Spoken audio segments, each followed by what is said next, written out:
Tonton video ini sampai selesai agar Anda tidak gagal paham.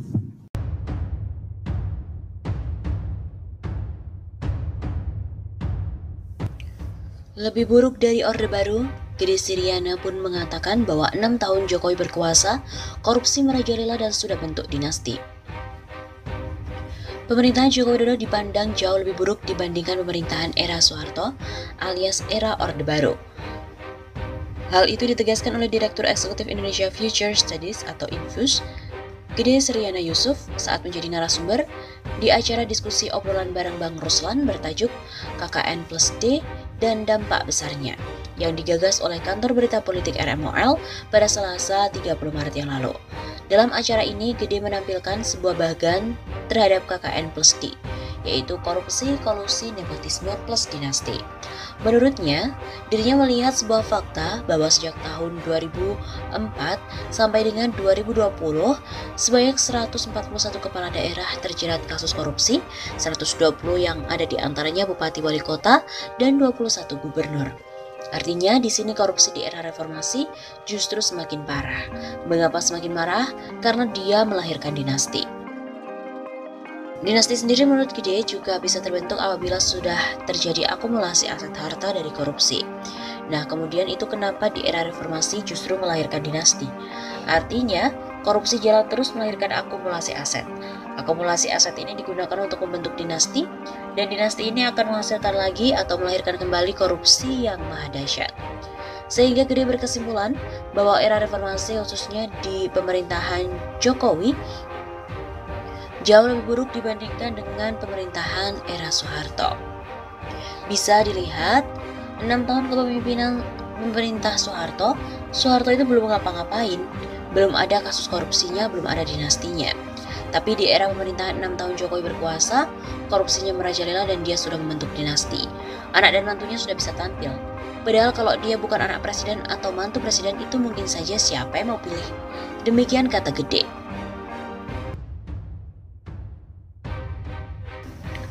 Persoalan korupsi yang melibatkan pejabat negara saat ini menunjukkan bahwa pemerintahan Joko Widodo lebih buruk dibandingkan zaman Orde Baru.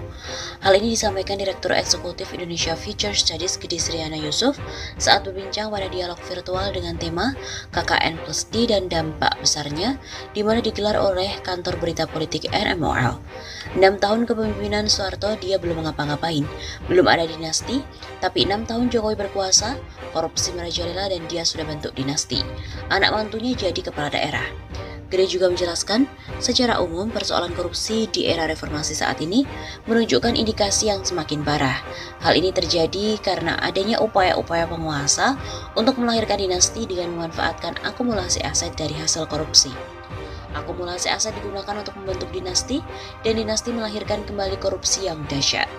Dalam kondisi seperti ini, seharusnya sudah ada perlawanan dari masyarakat, terutama dari kalangan mahasiswa. Sayangnya menurutnya masyarakat juga sudah dibuat untuk bermental koruptif. Mental koruptif ini terlihat saat pemilu yang mahal. Di sana ada jual beli suara. Ini juga yang membuat masyarakat kurang mendapat penolakan terhadap pelaku korupsi.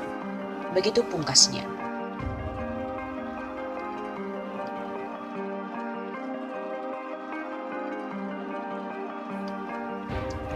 Era Joko Widodo memang lebih buruk daripada Orde Baru, seperti pertumbuhan ekonomi maupun demokrasi.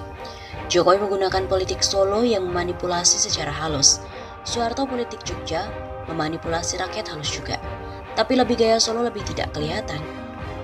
Begitu kata aktivis politik sekaligus pemerhati budaya Ki Gendeng Pamungkas. Seperti dikutip dari media Suara Nasional. Menurut Ki Gendeng, era Jokowi rakyat makin sengsara. Iuran BPJS akan dinaikkan, kebutuhan bahan pokok naik. Di era Orba masih ada subsidi untuk rakyat kecil. Kata Ki Gendeng, rezim Jokowi ini juga membungkam mahasiswa. Apalagi ada undang-undang yang akan disahkan terkait penghinaan terhadap presiden. Ia mengatakan Jokowi bukan orang kuat sehingga muncul banyak kekuatan yang membuat pemerintahan Jokowi terombang-ambing. Soeharto kuat, bisa mengambil kebijakan, semua setuju semua. Begitu pungkasnya.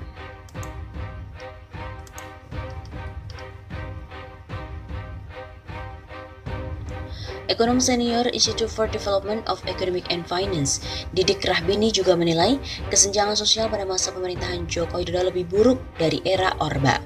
Hasilnya, rasio mengalami sedikit penurunan, tetapi tetap lebih jelek dibandingkan pemerintahan pada masa Orde Baru jika dilihat dari sekadar angka gini, rasio pengeluaran keluarga. Kebijakan Jokowi juga dinilai instan, minimal, dan juga populis. Didik mengkritik pemerataan pembangunan yang dilakukan Jokowi instan dan minimal. Bahkan bisa dikritik kebijakan pemerintah karena tidak serius dan tidak kuat. Desakan politik menyenangkan konstituen juga dinilai menjadi sebab Jokowi akhirnya mengambil kebijakan bersifat populis tuna. Contohnya adalah program dana desa. Program dana desa ini menjadi sorotan Didik. Pesatnya kenaikan dana desa namun tingginya Gini rasio menjadi dasar kritikannya. Menurutnya program itu sangat politis untuk membeli suara karena dipromosikan oleh partai politik, seperti bagi-bagi uang ke konstituen, seperti bermanfaat tapi tidak produktif. Selain itu data BPS juga tidak bisa dipakai. Didik juga mengatakan pemerintah selalu menggunakan data BPS yang menunjukkan adanya penurunan kemiskinan. Namun hal itu juga celah kritik.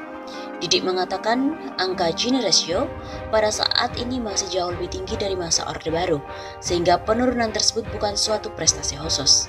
Kedua, angka BPS hanya bisa dipakai dalam wilayah terbatas, semisal ruang akademik, tetap tidak bisa mengukur masalah kesenjangan nyata di lapangan. Alasan data BPS tidak bisa dipakai secara kritis untuk melihat kesenjangan di lapangan karena alat ukur kesenjangan tersebut bukan untuk mengukur kekayaan, tapi mengukur pengeluaran yang kemudian dianggap sebagai pendapatan dan dianggap bisa atau dipersepsikan bisa diklaim sebagai indikasi kekayaan.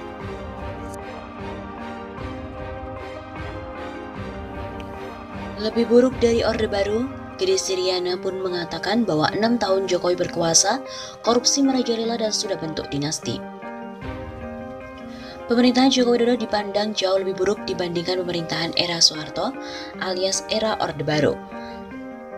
Hal itu ditegaskan oleh Direktur Eksekutif Indonesia Future Studies atau Infus, Gede Siriana Yusuf saat menjadi narasumber di acara diskusi obrolan bareng Bang Ruslan bertajuk KKN+D dan Dampak Besarnya yang digagas oleh Kantor Berita Politik RMOL pada Selasa 30 Maret yang lalu. Dalam acara ini, Gede menampilkan sebuah bagan terhadap KKN+D, yaitu korupsi, kolusi, nepotisme plus dinasti. Menurutnya, dirinya melihat sebuah fakta bahwa sejak tahun 2004 sampai dengan 2020, sebanyak 141 kepala daerah terjerat kasus korupsi, 120 yang ada di antaranya bupati wali kota dan 21 gubernur. Artinya di sini korupsi di era reformasi justru semakin parah. Mengapa semakin parah? Karena dia melahirkan dinasti.